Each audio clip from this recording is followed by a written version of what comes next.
గురూజీ 72 గంటల్లోనే ఫోన్ లోనే అద్భుతమైన జ్యోతిష్య పరిష్కారం చూపిస్తారు. నమ్మండి, నమ్మకపోండి, ఇది నిజం. శ్మశాన కాళి రుద్ర చౌడీదేవి ఆరాధకులు నంబర్ 1 వశీకరణ స్పెషలిస్ట్ గురూజీ.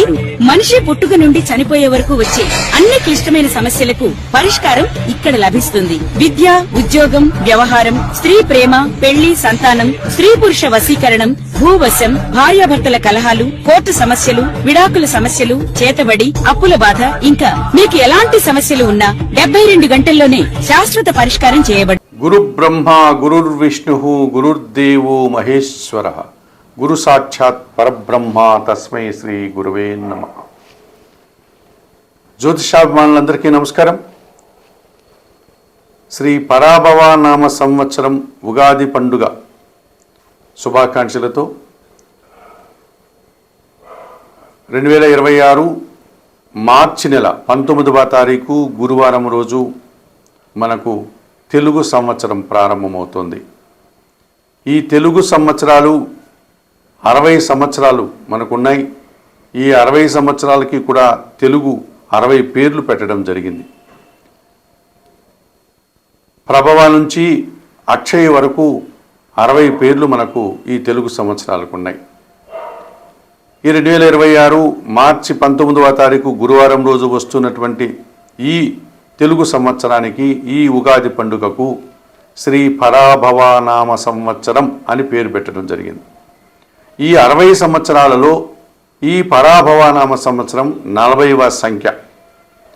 ఇప్పుడు గతంలో శ్రీ విశ్వావసు నామ సంవత్సరం అయిపోయింది కదా గత ఏడాది, దాని సంఖ్య 39. ఇక 2027 ఏప్రిల్ నెల 6వ తారీఖున మరొక ఉగాది పండుగ రాబోతుంది. దీని తర్వాత పరాభవ నామ సంవత్సరం తర్వాత ఆ ఉగాది పండుగ, ఆ సంవత్సరం పేరు శ్రీ ప్లవంగ నామ సంవత్సరం. అది 41వ సంవత్సరం. ఇప్పుడు వస్తున్నటువంటి ఈ మార్చి 19వ తారీఖు వస్తున్నటువంటి ఈ ఉగాది పండుగ, ఈ తెలుగు సంవత్సరం పేరు శ్రీ పరాభవ నామ సంవత్సరం. ఈ పరాభవ నామ సంవత్సరం అన్న పదానికి అర్థం ఏంటంటే పెద్ద ఓటమి, పెద్ద అపజయము అని అర్థం. ఎవరికి అపజయము? ఇద్దరు శత్రువులు ఉన్నారనుకోండి, అందులో ఒకరు ఓటమిని పాలవుతారు. అయితే ఈ సంవత్సరము అందరూ ఓటమి పాలయ్యేటువంటి అవకాశం ఉంటుంది. రాజకీయ నాయకులు కానీ, రాజకీయ పార్టీలు కానీ, వ్యాపారవేత్తలు కానీ, మనుష్యులు కానీ, ఎవరైనా సరే ఓటమి పాలు, పరాజయం, అపజయాలు ఎక్కువ అవుతూ ఉంటాయి. ఓటమి రుచి చూడాల్సి ఉంటుంది ఈ సంవత్సరము అని దీనికి అర్థం. అయితే మన పెద్దవాళ్ళు కేవలం అటువంటి సాధారణమైనటువంటి అర్థంతో ఈ పరాభవ నామ సంవత్సరాన్ని ఆ పేరు పెట్టలేదు. మనలో ఉన్నటువంటి అంతఃశత్రువులు ఏవైతే ఉన్నాయో, కామ, క్రోధ, మోహ, మద, లోభ, మదమాశ్చర్యాలు అనేటువంటివి ఏవైతే ఉన్నాయో, ఈ 6 అరిషడ్ వర్గాలను, ఈ అంతఃశత్రువులైనటువంటి ఈ కామము, మోహము, మదము, అసూయ, క్రోధము, ద్వేషము, ఇవి ఏవైతే ఉన్నాయో వీటిని ఓడించాలి. వాటికి ఓటమి పాలు. అంటే మనిషి నిగర్విగా, నిజాయితీగా, మంచి మనిషిగా ఎదగాలి.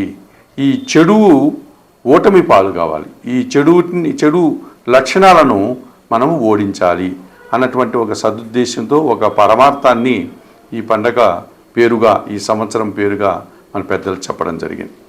ఈ సంవత్సరం మనకు నవగ్రహాలలో దేవగురువు అయినటువంటి బృహస్పతి గురువు జూన్ నెల 2వ తారీఖు వరకు మిథున రాశిలో ఉండి, జూన్ నెల 2వ తారీఖున ఉదయం పూట 6 గంటలకంతా ఆయన కర్కాటక రాశిలోనికి ప్రవేశిస్తాడు.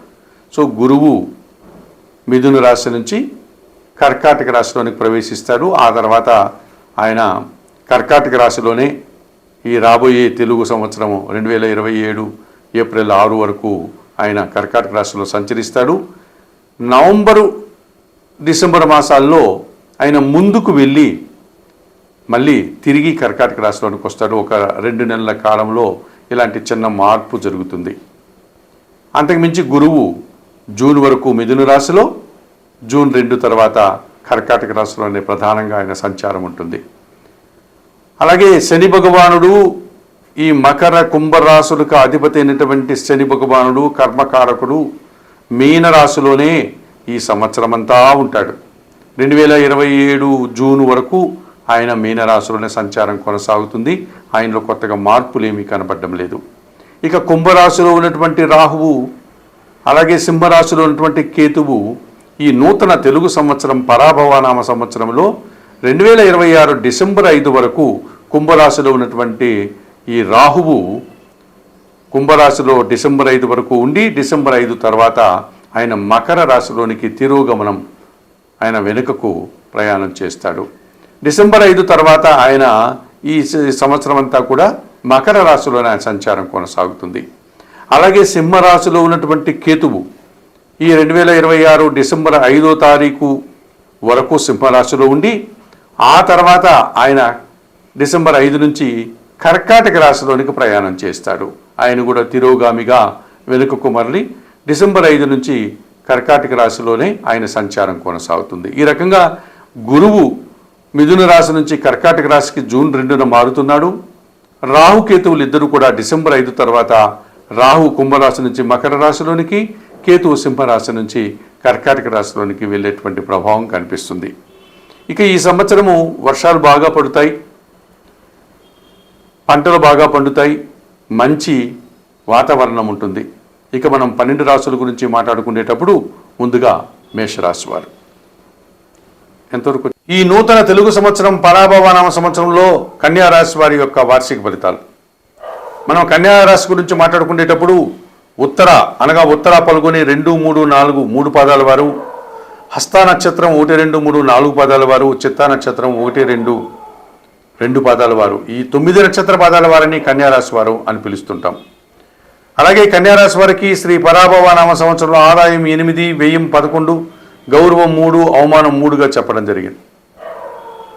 ఈ సంవత్సరంలో చతుర్థ సప్తమాధిపతి అయినటువంటి గురువు 2026 జూన్ 1 నుంచి కూడా లాభంలో కర్కాటక రాశిలోకి ప్రవేశిస్తాడు.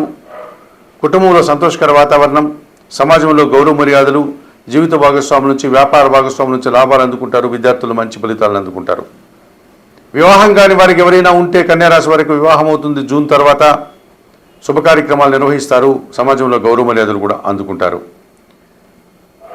పంచమ షష్టాధిపతి అయినటువంటి శని భగవానుడు ఈ సంవత్సరం అంతా సప్తములో మీనరాశులను సంచరించడం వల్ల మీ ఆలోచనలు కలిసి రాదు. సంతానంతో మనస్పర్ధలు, ఆత్మీయులతో అభిప్రాయ భేదాలు, జీవిత భాగస్వామ్యంతో మనస్పర్ధలు, వ్యాపార భాగస్వామ్యంతో అభిప్రాయ భేదాలు, వ్యవసాయ రంగంలో నష్టాలు, పనివారి సహకార లోపము స్పష్టంగా కనిపిస్తుంది. ఇక షష్టమ భావమైనటువంటి కుంభరాశిలో రాహువు సంచరిస్తున్నాడు. డిసెంబర్ 5 వరకు కూడా మంచి అభివృద్ధిని, ఆదాయాన్ని, ధైర్యంగా మీరు చేసే కార్యక్రమాల్లో ఫలితాలని అందుకుంటారు. డిసెంబర్ 5 తర్వాత ఆయన పంచమ భావంలోనికి మకర రాశిలోనికి రాహువు రావడం వల్ల సంతానం విషయంలో మీరు జాగ్రత్తలు తీసుకోవాలి. అలాగే సాంప్రదాయ వ్యతిరేకమైన కార్యక్రమాలు చేసి నిందలు పడతారు. దుబారా ఖర్చులు, దుబారా ఆలోచనలు, విదేశీ వ్యవహారాలు ప్రతికూలంగా మారుతాయి. ఇక లాభంలో కర్కాటక రాశిలో కేతువు డిసెంబర్ 5 తర్వాత వారికి ఆయన లాభంలోని ప్రవేశిస్తాడు కర్కాటక రాశిలోకి. మరి డిసెంబర్ 5 వరకు వ్యయములో సింహరాశిలో సంచరిస్తాడు. కాబట్టి నిరాశ, నిస్పృహలు, అశాంతి మిమ్మల్ని వెంటాడుతాయి. డిసెంబర్ 5 వరకు ఒక కార్యక్రమం చేయడానికి అనేక రకాల ఆటంకాలను కూడా మీరు ఎదుర్కోవాల్సి ఉంటుంది. ఇక కన్యారాశికి, మిథున రాశికి రాశ్యాధిపతి అయినటువంటి, అనగా జన్మరాశ్యాధిపతి, దశమాధిపతి అయినటువంటి బుధుడు ఈ సంవత్సరంలో కొన్ని సందర్భాల్లో మీకు వ్యాపార అభివృద్ధిని, ఆర్థిక అభివృద్ధిని ప్రసాదిస్తాడు. వృత్తి ఉద్యోగ వ్యాపారాల్లో అభివృద్ధిని ఇస్తాడు. అలాగే తృతీయ అష్టమాధిపతి అయినటువంటి కుజుడు 2026 ఆగస్టు 2 నుంచి నవంబర్ 2 వరకు కూడా 3 నెలల పాటు మీకు నూతన వాహనాలు కానీ, నూతన భూములు కానీ కొనుగోలు చేసే విధంగా అనుకూలిస్తాడు. రియల్ ఎస్టేట్ రంగంలో మంచి లాభాలు అందుకుంటారు. సప్తమంలో శని సంచారం ఉంది. ప్రతి శనివారము ఆంజనేయ స్వామిని సందర్శించి సుందరకాండ పారాయణం చేయండి. అలాగే జూన్ 2 వరకు గురువు దశములో సంచరిస్తున్నాడు. సిద్ధి సాయినాథుని దర్శనం చేసుకొని శనగలను ప్రసాదించండి. ఇక పంచమ రాహువు డిసెంబర్ 5 తర్వాత ఇబ్బంది పెడతాడు కనుక కనకదుర్గాదేవిని దర్శించుకోండి. దేవి ఖడ్గమాల స్తోత్రం చదువుకోండి. అలాగే డిసెంబర్ 5 తర్వాత డిసెంబర్ 5 వరకు వ్యయములో కేతు సంచారం ఉంది కనుక కాణిపాకం వరసిద్ధి వినాయక స్వామిని దర్శనం చేసుకోవడం వల్ల ఉలవలను బాగా ఉడికించి గోవులకు ఆహారంగా అందించడం వల్ల మరింతగా మంచి ఫలితాలను పొందగలుగుతారు.